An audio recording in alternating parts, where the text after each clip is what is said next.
నమస్కారం SDV news కి స్వాగతం. నేను స్వప్న. ముందుగా హెడ్లైన్స్ చూద్దాం.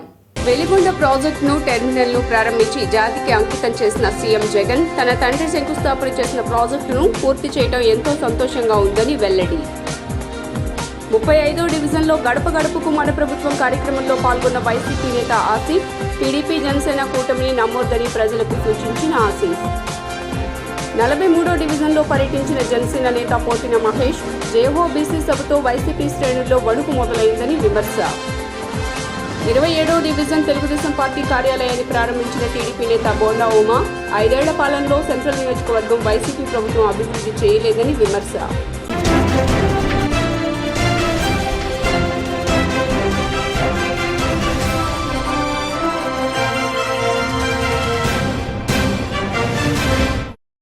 ఇక డీటెయిల్స్ చూస్తే వెలిగొండ ప్రాజెక్టును సీఎం జగన్మోహన్ రెడ్డి ప్రారంభించి జాతికి అంకితం చేశారు. ప్రకాశం జిల్లా దోనాల మండలం ఎగువ చెర్లోపల్లి వద్ద వెలిగొండ ప్రాజెక్టును ముఖ్యమంత్రి జగన్మోహన్ రెడ్డి ఘనంగా ప్రారంభించారు. అనంతరం ప్రాజెక్టును జాతికి అంకితం చేస్తున్నట్లు ప్రకటించారు. ఈ సందర్భంగా జగన్ మాట్లాడుతూ దశాబ్దాల కల సాకారమైనందుకు గర్వంగా ఉందన్నారు. అద్భుతమైన ప్రాజెక్టు పూర్తి కావడం పట్ల హర్షం వ్యక్తం చేశారు. తన తండ్రి వైఎస్సార్ శంకుస్థాపన చేసిన ప్రాజెక్టును తాను పూర్తి చేయడం ఎంతో ఆనందాన్నిచ్చిందని పేర్కొన్నారు.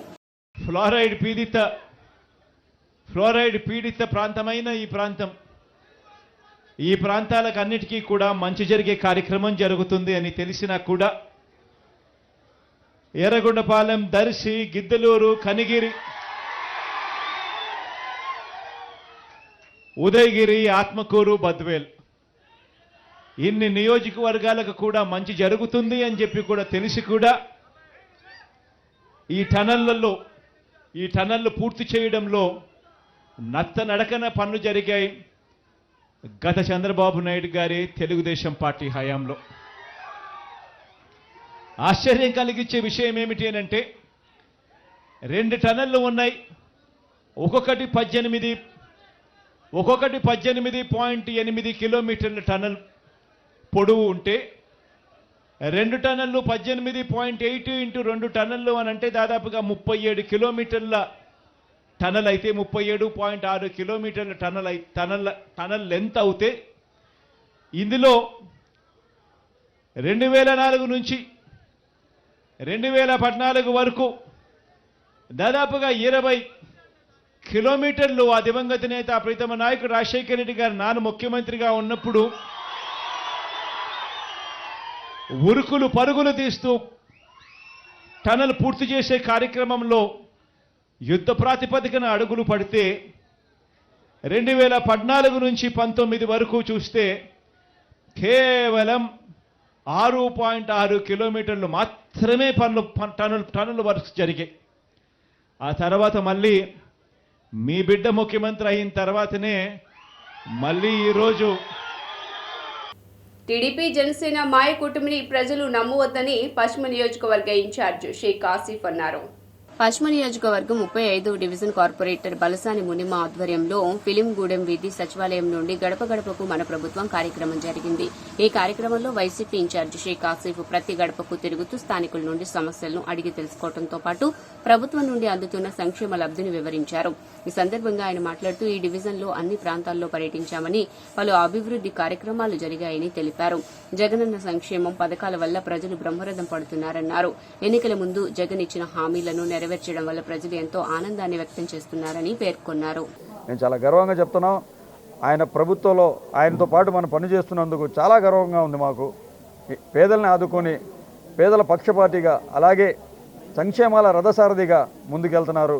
వైనాట్ 175 దిశగా జగన్మోహన్ రెడ్డి గారు అడుగులేస్తున్నారు. మేమందరూ పార్టీ శ్రేణులందరూ 175కు 170 స్థానాలు కైవసం చేసుకునేంతవరకు మేము జగన్తో కలిసి పయనం చేస్తాం. తప్పకుండా ఇది ప్రజాపాలన, ప్రజా సంక్షేమ పాలన మేమందరం మళ్ళీ ప్రజలకు అందిస్తాం. మళ్ళీ జగన్మోహన్ రెడ్డి గారి సీఎం అవుతారు. తప్పకుండా దేవుడి ఆశీస్సులు, జగన్ గారు మళ్ళీ దేవుడి ఆశీస్సులతో ఈ ప్రజల దీవెనలతో తప్పకుండా జగన్మోహన్ రెడ్డి గారు మళ్ళీ సీఎం అవుతారు. విజయవాడ పశ్చిమ నియోజకవర్గం ప్రజల ఆశీస్సులతో మంచి మెజార్టీతో నేను గెలుస్తాను. మూడోసారి హ్యాట్రిక్ దిశగా మేము అడుగులేస్తున్నాం. తప్పకుండా పశ్చిమ నియోజకవర్గం హ్యాట్రిక్ సాధిస్తాం. వైఎస్ఆర్సీపీ జెండా రెపరెపలు ఆడిస్తాం. మంచి మెజార్టీతో గెలుస్తారని చెప్పేసి గెలిచి ఈ సీటుని జగనన్నకి కానుకగా ఇస్తాం. మా జయం ఒకటే, 175 175 స్థానాలు కైవసం చేసుకోవడం.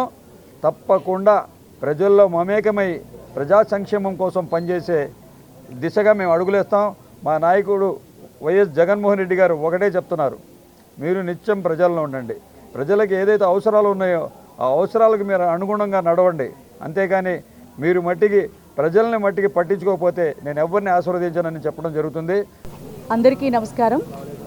ఈరోజు పశ్చిమ నియోజకవర్గంలో స్థానిక 35వ డివిజన్లో బలసాని మడమ్మ గారి ఆధ్వర్యంలో ఇక్కడ వైఎస్ఆర్సీపీ కుటుంబ సభ్యులందరూ, అట్లాగే వివిధ కార్పొరేషన్ డైరెక్టర్లు, కార్యకర్తలు, అభిమానులు అందరూ కూడా, మరి వివిధ విభాగాలకు అధ్యక్షులైనటువంటి వారు అందరూ కూడా ఈ యొక్క కార్యక్రమంలో పెద్ద ఎత్తున పాల్గొనడం జరిగింది.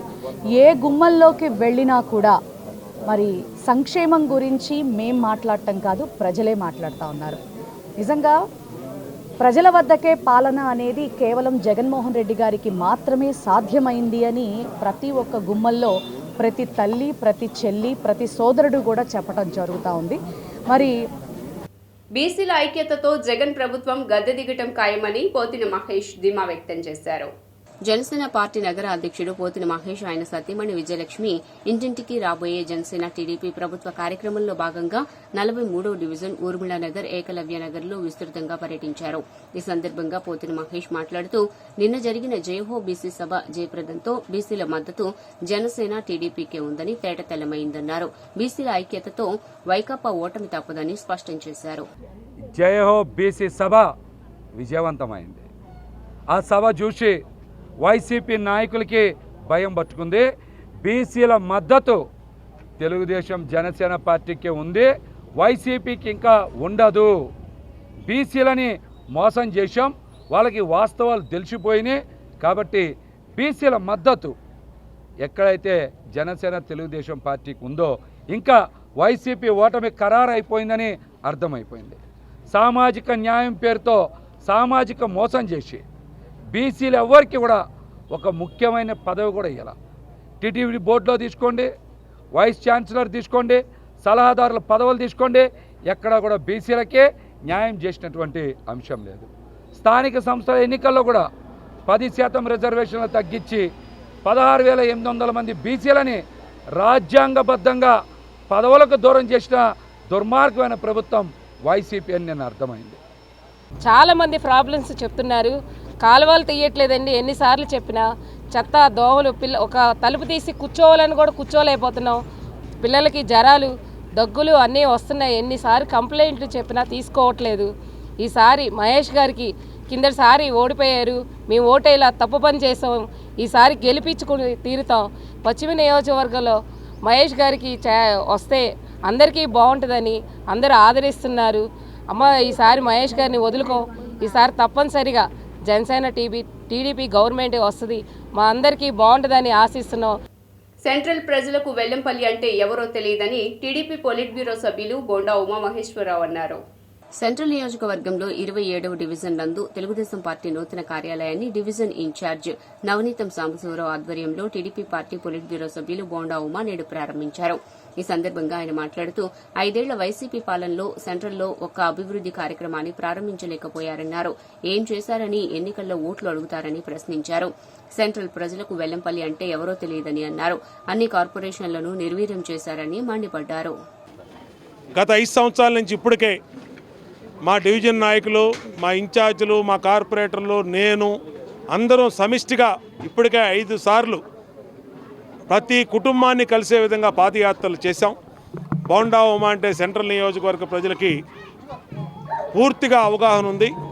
ఇవాళ ఎక్కడి నుంచో వచ్చినటువంటి పశ్చిమ నియోజకవర్గం నుంచి వచ్చిన చందాల సీను వల్ల ఇక్కడ ఏమీ కూడా కాదు. ఎవరికి అతనికి అవగాహన లేదు, ప్రజలు కూడా అతను ఎవరో తెలీదు. ఎదురుగుండా ఉన్న ఎవరయ్యా నువ్వు అని అడిగే పరిస్థితి. ఓటేయమంటే ఎందుకు ఓటేయాలి నిన్నని చెప్పి సెంట్రల్ నియోజకవర్గ ప్రజలు చందాల సీనును నిలదీస్తూ ఉన్నారు. ఎందుకంటే గత 5 సంవత్సరాలుగా సెంట్రల్ నియోజకవర్గం అభివృద్ధికి దూరమైంది. కనీసం నేను శంకుస్థాపన చేసి అనుమతులు తెచ్చిన మధురా నగర్ డబల్ లైన్ ఆర్యూబీని కూడా ఈ ప్రభుత్వం పూర్తి చేయలేకపోయింది. ఏం సమాధానం చెప్తారు దీనికి? 9 నెలల్లో ఇలాంటి ఆర్యూబీని నేను పూర్తి చేస్తే 27వ డివిజన్ తెలుగుదేశం పార్టీ ఎన్నికల కార్యాలయానికి మరి ప్రారంభోత్సవ కార్యక్రమానికి విచ్చేసినటువంటి బోండా ఉమామహేశ్వరరావు గారికి, అలాగే 27వ డివిజన్ తెలుగుదేశం పార్టీ అధ్యక్షులు కొండపల్లి రూప్ కుమార్ గారికి, అలాగే ప్రధాన కార్యదర్శికి, సీనియర్ తెలుగుదేశం పార్టీ నాయకులు మన నవనీతం సాంబశివరావు గారికి, అలాగే 27వ డివిజన్ తెలుగుదేశం పార్టీ కమిటీకి ముందుగా ఇక్కడ విచ్చేసిన ప్రతి ఒక్కరికి పేరు పేరున హృదయపూర్వక కృతజ్ఞతలు, అభినందనలు తెలియజేస్తూ మరి ఈరోజు కార్యక్రమాన్ని 27వ డివిజన్ కమిటీ బ్రహ్మాండంగా నిర్వహించింది. మరి బోండా ఉమా గారు మరి ఇప్పుడే మాట్లాడి వెళ్ళారు. మరి ఇక్కడ ఉన్న డివిజన్ ప్రెసిడెంట్ కానీ, సెక్రటరీ కానీ, నవనీత సాంబశివరావు వాళ్ళ కమిటీ మంచిగా పనిచేస్తూ చాలా పెద్ద ఎత్తున ఇక్కడ మంచి కార్యక్రమాలు చేస్తూ 27వ డివిజన్లో రేపు రానున్న అసెంబ్లీ ఎన్నికల్లో, పార్లమెంట్ ఎన్నికల్లో దమ్ముంటే తమపై చేసిన ఆరోపణలు రుజువు చేయాలని నాయి బ్రాహ్మణ జేఏసీ అధ్యక్షులు రామదాసు విమర్శించారు.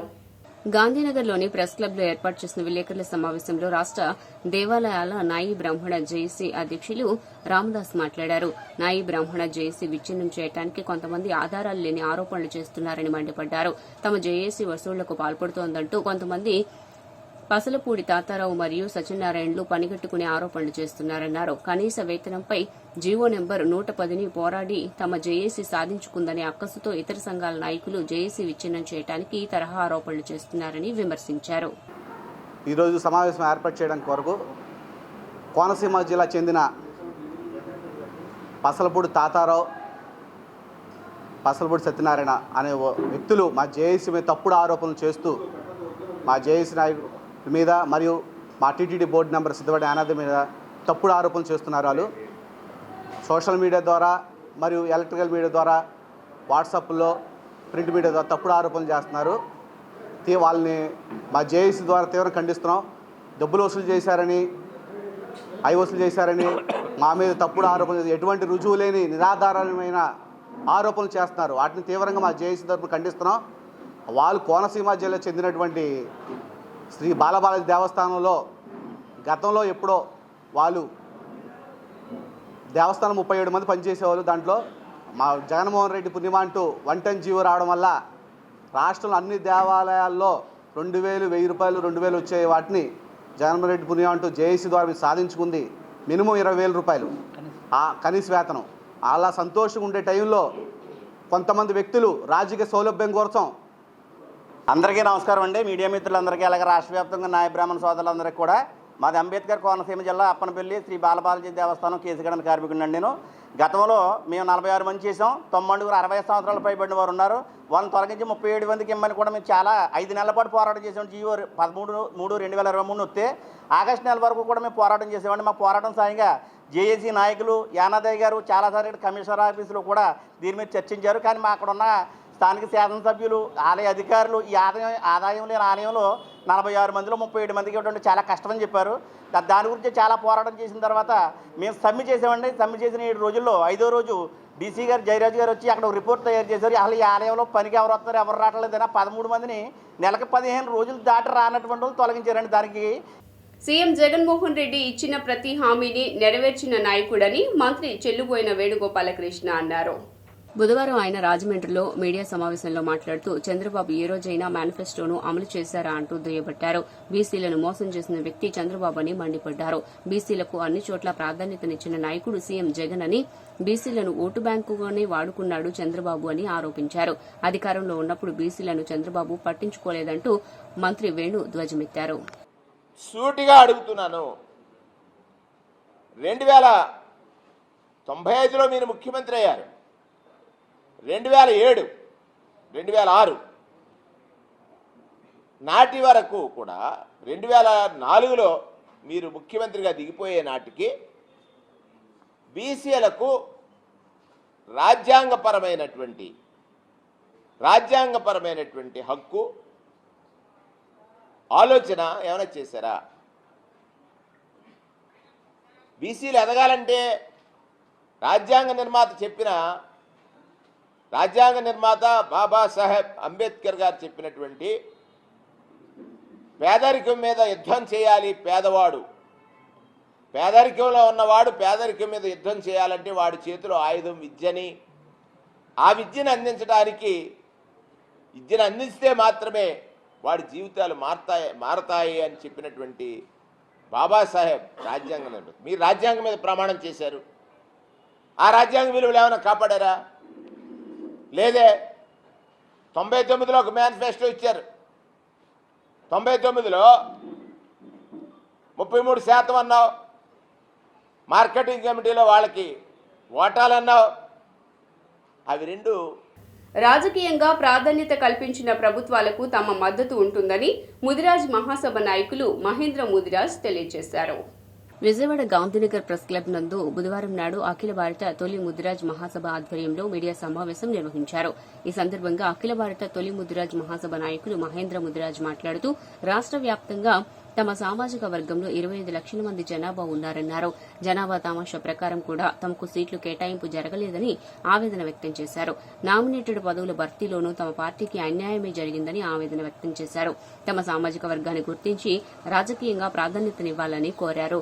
బీసీడీ నుండి బీసీఏగా చేర్చేందుకు ప్రతి రాజకీయ పార్టీ సహకరించాలని కోరారు. నా పేరు మహేందర్ ముదిరాజ్ కేసరి అండి. నేను అఖిల భారతీయ కోలి ముదిరాజ్ మహాసభ రాష్ట్రీయ యువ అధ్యక్షుని. రాష్ట్రీయ అంటే హిందీలో నేషనల్ ప్రెసిడెంట్ని, యూత్ ప్రెసిడెంట్. సో ఈరోజు విజయవాడ నగరంలో ఈ ప్రెస్ క్లబ్లో ఈ ప్రెస్ మీట్ ఏర్పాటు చేయడానికి ముఖ్య కారణం ఏమంటే, మా ముదిరాజులను గుర్తించినటువంటి ఏ ఒక్క పార్టీ కూడా ఆంధ్ర రాష్ట్రంలో మాకు కనిపించడం లేదు. మా ముదిరాజుల యొక్క స్థితిగతులను, వారికి రాజకీయ హోదాను, వారికి తామాషా ప్రకారంగా రావాల్సిన రాజ్యాధికారాన్ని, హక్కులను కూడా ఏ పార్టీ వారు కూడా మాకు ఇవ్వడం లేదు.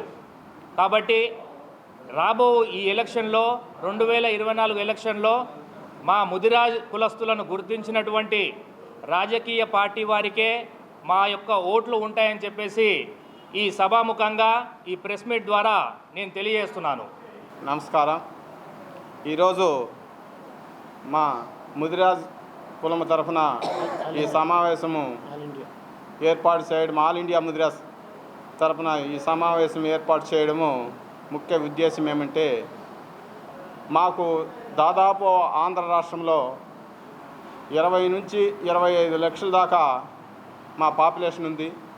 కానీ మాకన్నా తక్కువ కులస్తులకు కూడా రాజ్యాధికారాలను ఇస్తున్నారు. కానీ మాకు ఇంతవరకు రాజ్యాధికారమైన పదవులు ఎటువంటిది మా కులానికి ఇవ్వలేదు. కానీ ప్రస్తుత ప్రభుత్వము కార్పొరేషన్లు పెట్టి శివరాత్రి పర్వదినాన్ని పురస్కరించుకుని 9వ తేదీన కెనాల్ రోడ్లో ఆది దంపతుల రథోత్సవం కన్నుల పండుగగా నిర్వహించనున్నారు. శివరాత్రి పర్వదినాల్లో భాగంగా ఈ నెల 9వ తేదీన కెనాల్ రోడ్లో ఆది దంపతుల రథోత్సవం కన్నుల పండుగగా నిర్వహించదలిచినట్లు తెలియజేశారు. ఈ కార్యక్రమానికి విజయవాడ పోలీస్ కమిషనర్ క్రాంతిరాణ టాటా ముఖ్య అతిథిగా హాజరు కానున్నట్లు వెల్లడించారు. ముందుగా బ్రహ్మోత్సవాలు, రథోత్సవానికి సంబంధించిన కరపత్రాలను ఆవిష్కరించారు. అనంతరం బచ్చు వెంకటలక్ష్మి వరప్రసాద్ మాట్లాడుతూ, మహాశివరాత్రి పర్వదినం సందర్భంగా నిర్వహిస్తున్న బ్రహ్మోత్సవాల్లో భాగంగా పాత శివాలయంలో వేంచేసి ఉన్న శ్రీ భ్రమరాంబ మల్లేశ్వర స్వామివార్లకు, శ్రీ భద్రకాళి సమేత వీరభద్ర స్వామివార్లకు, బుధవారి శివాలయంలో వేంచేసి ఉన్న శ్రీ రంగా పార్వతి సమేత వసంత మల్లికార్జున స్వామివార్లకు బ్రహ్మోత్సవాలు, కళ్యాణ రథ పుష్పయాగోత్సవాలు నిర్వహిస్తామని తెలియజేశారు. భ్రమరాంబ మల్లేశ్వర దేవతలకి, అలాగే బుద్ధవారి గుడిలో ఉన్న వసంత మల్లికార్జున స్వామివార్లకి, ఈ కన్యకా పరమేశ్వర అన్నసత్ర కమిటీ తరపున కళ్యాణోత్సవం తర్వాత ఆ మరుసటి రోజు కెనాల్ రోడ్లో ఉన్న మా సంస్థచే నిర్వహించబడుచున్న రథంలో ఇంద్రకీలాద్రిపై వేంచేసి ఉన్న దుర్గా మల్లేశ్వర దేవస్థానం నుంచి దుర్గా మల్లేశ్వరులని, అదేవిధంగా పాద శివాలయంలో ఉన్న దేవతామూర్తుల్ని, బుద్ధవారి గుడిలో ఉన్న వసంత మల్లికార్జున స్వామివారుల్ని ఈ యొక్క రథంలో ఉంచి కెనాల్ రోడ్లో అత్యంత వైభవంగా రథోత్సవం జరపబడుచున్నది. ఈ 6వ తారీఖు నుంచి కూడా 10వ తారీఖు వరకు ఈ బహు గొప్ప కార్యక్రమం మా సంస్థ వారిచే నిర్వహించబడుతుంది. ఇది సుమారుగా 100 సంవత్సరాల పైమాటే. అప్పటి నుంచి కూడా ఈ సంస్థ ఆధ్వర్యంలోనే ఈ దేవుళ్ళందరికీ సేవ చేస్తూ ఆ అదృష్టం పొందే భాగ్యం ఈ సంస్థకు కలిగింది. అందులో భాగంగా గత 40 ఏళ్ళుగా సుమారు 36 సంవత్సరాలు నా తండ్రి గారైన కీర్తిశేష్ ప్రశ్నించే వారిపై ఉపా చట్టం పేరుతో హింసిస్తున్నారని పౌర హక్కుల సంఘం ప్రధాన కార్యదర్శి చిలుక చంద్రశేఖర్ అన్నారు. మార్చి 9, 10 తేదీల్లో హైదరాబాద్ సుందరయ్య భవన్లో పౌర హక్కుల సంఘం ఏర్పడి 50 వసంతాలు పూర్తి చేసుకున్న సందర్భంగా సభలు నిర్వహిస్తున్నట్లు పౌర హక్కుల సంఘం ప్రధాన కార్యదర్శి చిలుక చంద్రశేఖర్ అన్నారు. గాంధీనగర్ ప్రెస్ క్లబ్ లో ఆయన మాట్లాడుతూ పౌర హక్కుల సంఘం ఆధ్వర్యంలో రాజ్య నిర్బంధం మీద అనేక పోరాటాలు చేశారని గుర్తు చేశారు. 2 రోజుల పాటు నిర్వహించే సభల్లో అనేక మంది హక్కుల పోరాట నాయకులు పాల్గొంటారని అన్నారు. ప్రస్తుతం ప్రశ్నించే వారిపై ఉపా చట్టం పేరుతో హింసిస్తున్నారని మండిపడ్డారు. 50 వసంతాల పౌర హక్కుల సంఘం యొక్క దశ దిశ ఏ విధంగా ఉంది, ఏ విధంగా ప్రయాణించింది, ఎట్లా ప్రయాణించాలి అనే దానిపైన మార్చి 9, 10 తారీఖుల్లో హైదరాబాద్లోని సుందరయ్య విజ్ఞాన మందిరంలో ముగింపు సభని నిర్వహించుకుంటున్నాం. ఈ ముగింపు సభ యొక్క ప్రధాన ఉద్దేశం పౌర హక్కుల సంఘం దేనికోసం అయితే ప్రధానంగా ఇప్పటి వరకు పనిచేస్తూ వచ్చిందో రాజ్య నిర్బంధం మీద, ఆ రాజ్య నిర్బంధాన్ని ప్రశ్నిస్తూ వివిధ రంగాలలో రాజ్య నిర్బంధం ఏ విధంగా ఉంది అనేదాన్ని ప్రశ్నిస్తూ అనేక మంది హక్కుల కార్యకర్తలు, హక్కుల సంఘాలకు సంబంధించిన గత 5 దశాబ్దాలుగా ఈ రాష్ట్రంలో ప్రజల జీవించే హక్కు కోసం, వారికి ఉన్న రాజ్యాంగబద్ధ హక్కుల కోసం, ప్రజాస్వామిక హక్కుల కోసం, పౌర హక్కుల కోసం పనిచేస్తున్న మేము ఈ 50 ఏళ్ల మా పని విధానాన్ని సమీక్షించుకుంటూ ఈ 50 ఏళ్లలో సంబంధించి మేము గత డిసెంబర్లో గుంటూరులో ప్రారంభ సమావేశం జరుపుకున్నాం. ఈ మార్చి 9, 10 తేదీల్లో హైదరాబాద్లోని సుందరయ్య విజ్ఞాన మందిరంలో 50 వసంతాల ముగింపు మహాసభల్ని నిర్వహిస్తున్నాం. ఈ మహాసభలకు దేశంలోని నలుమూలల నుండి విద్యావేత్తలు, న్యాయవాదులు, జర్నలిస్టులు, ప్రొఫెసర్లు వీరందరూ కూడా వస్తున్నారు. ఈ సభలను జయప్రదం చేయవలసిందిగా ప్రజలకు, ప్రజాస్వామికవాదులకు మేము విజ్ఞప్తి చేస్తున్నాం. విజయవాడలో ఏఎన్ఆర్ విగ్రహం లేకపోవడం దురదృష్టకరమని కార్పొరేటర్ ఉమ్మడి చంటి అన్నారు. బ్రహ్మదేశం సోషల్ సర్వీస్ సొసైటీ ఆధ్వర్యంలో నట సామ్రాట్ డాక్టర్ అక్కినేని నాగేశ్వరరావు విగ్రహ శంకుస్థాపన కార్యక్రమం తుమ్మలపల్లి కళాక్షేత్రం నందు నేటి ఉదయం నిర్వహించారు.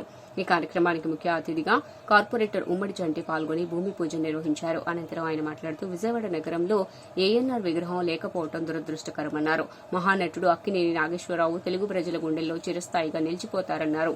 ఆయన అభిమానుల ఆధ్వర్యంలో విగ్రహ ఆవిష్కరణకు శ్రీకారం చుట్టారని తెలిపారు. మరి ఈరోజు తుమ్మలపల్లి కళాక్షేత్రంలో వారి విగ్రహాన్ని ఏర్పాటు చేయడం కొరకు భూమి పూజ కార్యక్రమాన్ని నిర్వహిస్తూ ఉన్నాం. ఇందులో భాగంగా వారి అభిమానుల కోరిక మేర ఈ కార్యక్రమాన్ని నిర్వహిస్తూ ఉన్నాం. మరి ఆ రోజు కౌన్సిల్లో పెట్టి కౌన్సిల్ మీటింగ్లో ఓకే చేసినందుకు మరి విజయవాడ నగరపాలక సంస్థ కౌన్సిల్ వారికి, అదేవిధంగా మేయర్ గారికి, అదేవిధంగా ఇక్కడ ఉన్నటువంటి ఎమ్మెల్యే విష్ణు గారికి, అట్లాగే పేరున ఈ విగ్రహానికి సహకరించిన అందరికీ కూడా ధన్యవాదాలు తెలుపుకుంటా ఉన్నాం. ముఖ్యంగా అక్కినేని నాగేశ్వరరావు గురించి ఎంత చెప్పుకున్నా తక్కువే. ఆయన చదువు పట్ల చదువుకోవడానికి ఆస్కారం లేక ఆర్థిక పరిస్థితుల దృష్ట్యా ఆయన అనేక యూనివర్సిటీలకి చదువు ఎంత ఇంపార్టెంటో తెలుసుకొని అనేక యూనివర్సిటీలకి ఆయన విరాళాలు ఇవ్వడం జరిగింది. ముఖ్యంగా విజయవాడ ఆయన పుట్టిన జిల్లా కృష్ణా జిల్లా. విజయవాడ సినీ ఆర్థిక రాజధాని. ఇలాంటి సినీ ఆర్థిక రాజధానిలో ఆయన విగ్రహం ఒక్క చోట కూడా లేకపోవటం విచారకరం. అందులో మేము మొదటి నుంచి గత 2 సంవత్సరాల నుంచి తుమ్మలపల్లి కళాక్షేత్రంలో ఆయన విగ్రహం ఏర్పాటు చేయాలని ప్రయత్నం చేశాము. ఎందుకంటే ఇది కళాకారుల నిలయం. ఎక్కడ విగ్రహాలు ఏర్పడడం మాకు ఇష్టం లేదు. ప్రతి పుట్టినరోజుకి అందరికీ నమస్కారం. ఈ రోజున చాలా సుదినం.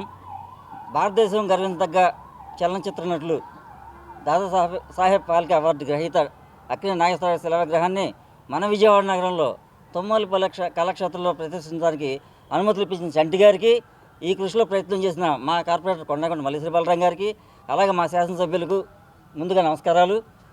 ఈ సందర్భంగా అక్కినేని నాగేశ్వరరావు గారి శిలా విగ్రహాన్ని మా సంస్థ అధ్యక్షులు అయిన డాక్టర్ బ్రహ్మదేశం వసంత్ కుమార్ గారు స్పాన్సర్ చేయడం జరుగుతుంది. వారికి ముందుగా ధన్యవాదాలు. ఉత్తరాంధ్ర ప్రజల ఓట్లు కొల్లగొట్టేందుకు మరో దొంగ నాటకానికి సీఎం జగన్మోహన్ రెడ్డి తెరతీశారని సిపిఐ రాష్ట్ర కార్యదర్శి కె రామకృష్ణ పేర్కొన్నారు. ఎన్నికలు పూర్తయ్యాక విశాఖ నుండి ప్రమాణ స్వీకారం పరిపాలన చేస్తానని జగన్ చెప్పటం నిరంకుశత్వానికి తార్కారమని సిపిఐ రాష్ట్ర కార్యదర్శి కె రామకృష్ణ విమర్శించారు. జగన్మోహన్ రెడ్డికి దమ్ముంటే 3 రాజధానుల అంశాన్ని వైసీపీ మేనిఫెస్టోలో పెట్టాలన్నారు. ఇప్పటికే అమరావతి రాజధాని నిర్వీర్యం చేశారన్నారు. అమరావతి రాజధాని కోసం 33,000 ఎకరాలు భూమినిచ్చిన రైతులను నట్టేట ముంచారని ఆవేదన వ్యక్తం చేశారు. ఇప్పటికే నీవు ఏదైతే 3 రాజధానులు అన్నావో ఆ బిల్లు ఉపసంహరించుకున్నావు. కోర్టులో కూడా నీకు స్పష్టంగా వ్యతిరేకంగా వచ్చింది. నీవు అక్కడ అమరావతి రాజధాని అభివృద్ధి చేయలేకపోయావు. మరోవైపు కర్నూలులో న్యాయ రాజధాని చెప్పి కనీసం హైకోర్టు అక్కడ పెడతానని కూడా ఢిల్లీకి ప్రపోజల్ కూడా పంపలేకపోయావు. ఆ రకంగా రాయలసీమ ప్రజలను మోసం చేశావు. అమరావతి ప్రజలను నిట్ట నిలువునా ముంచావు. మళ్ళీ ఇప్పుడు ఉత్తరాంధ్రలో ఓట్ల కోసం విశాఖ రాజధాని డ్రామాలు ఆడుతూ ఉన్నావు. నీవు 5 ఏళ్లలో ఏమి చేయలేకపోయినావు. ఈ రాష్ట్రంలో ఒక ప్రాజెక్టు కానీ ఒక పరిశ్రమ కానీ ఏది కూడా అభివృద్ధి చేయలేని అసమర్థుడుగా మిగిలిపోయి ఇవాళ ప్రజలు ఓట్లు వేసే పరిస్థితి లేనప్పుడు మళ్ళీ 3 రాజధానుల పేరుతో ప్రాంతీయ తత్వాన్ని రెచ్చగొట్టడానికి, తద్వారా ఓట్లు లబ్ధి పొందడానికి నీవు దొంగ నాటకాలు ఆడుతూ ఉన్నావు తప్పితే ఇది ఏ రకంగా కూడా ప్రజలు ఆమోదించరు. ఎందుకంటే దాదాపు గత 4 సంవత్సరాలుగా అమరావతి రైతులు అక్కడ పోరాటం చేస్తూనే ఉన్నారు. రాష్ట్ర ప్రజలందరూ కూడా అమరావతి రాజధానిగా ఉండాలని కోరుతూ ఉన్నారు. నిజంగా నీవు చెప్పే దానిపై నీకు ఏమాత్రం చిత్తశుద్ధి ఉన్నా నువ్వు 3 రాజధానులు అజెండాలో పెట్టు, నీ ఎన్నికల మేనిఫెస్టోలో పెట్టి ఆ పేరు మీదుగా ఓట్లు అడుగు. మళ్ళీ నీకు అధికారం వస్తే ఖచ్చితంగా నువ్వు పెట్టుకోవచ్చు. కాబట్టి ఏమంటే గతంలోనే నీవు మోసం చేశావు. అంతకుముందు ఏనాడు 3 రాజధానులే 2019 ఎన్నికలకు ముందు మాట్లాడలేదు. పైగా నీ పాదయాత్రలో చాలా క్లియర్గా చెప్పావు, చంద్రబాబు నాయుడు ఇక్కడ రాజధాని కట్టలేకపోతా ఉన్నాడు, నేను వస్తే రాజధాని కడతానని చెప్పావు. బ్రహ్మాండమైన రాజధాని కడతానన్నావు. ఆ రకంగా గతంలో మోసం చేసి మళ్ళీ ఇప్పుడు 2024 ఎన్నికల్లో కూడా మోసం చేయడానికి, ఓట్లు పొందడానికి ఎమ్మెల్యే కొడాలి నాని సమక్షంలో వైఎస్ఆర్సీపీలోకి భారీగా చేరికలు జరిగాయి. బీసీ సంఘ నాయకుడు దేవరపల్లి కోటి 150 మంది యువకులకు పార్టీ కండువాలు కప్పి వైసీపీలోకి ఆహ్వానించారు ఎమ్మెల్యే నాని. టీడీపీలకు బీసీలు ఎప్పుడో దూరమైపోయారన్నారు. చంద్రబాబు సామాజిక వర్గం ఆయన కోటరీకే టీడీపీలో ప్రాధాన్యత అన్నారు. అన్ని విభాగాల్లో బీసీలకు 50% పదవులు ఇస్తున్న ఘనత సీఎం జగన్మోహన్ రెడ్డిదే అన్నారు. చంద్రబాబు సీట్లు అమ్ముకుంటున్నాడు, దానికి నిదర్శనం గుడివాడ అన్నారు. పార్టీ కోసం పనిచేసే వారిని కాకుండా 150 కోట్లకు గుడివాడ సీటును ఎన్ఆర్ఐకు అమ్ముకున్నారని ఎద్దేవా చేశారు. ఈ 17వ వార్డులో దేవరపల్లి కోటి వైఎస్ఆర్ కాంగ్రెస్ పార్టీలో చేరటం జరిగింది. కోటి నేను గతంలో తెలుగుదేశం పార్టీలో క్రియాశీలకంగా పనిచేశాం. నేను వైఎస్ఆర్ కాంగ్రెస్ పార్టీలోకి వచ్చినప్పటికీ ఎన్టీ రామారావు మీద, తెలుగుదేశం పార్టీ మీద ఉన్నటువంటి అభిమానంతో కోటి ఆ పార్టీలోనే కొనసాగుతూ వచ్చాడు. ఈరోజు కోటి వైఎస్ఆర్ కాంగ్రెస్ పార్టీలోకి రావటం జరిగింది. తెలుగుదేశం పార్టీ బీసీల పార్టీ అని చెప్పి, బీసీలు వెన్నుముక్క అని చెప్పి చంద్రబాబు నాయుడు గత 25 సంవత్సరాల నుంచి చెప్తూనే వస్తున్నాడు.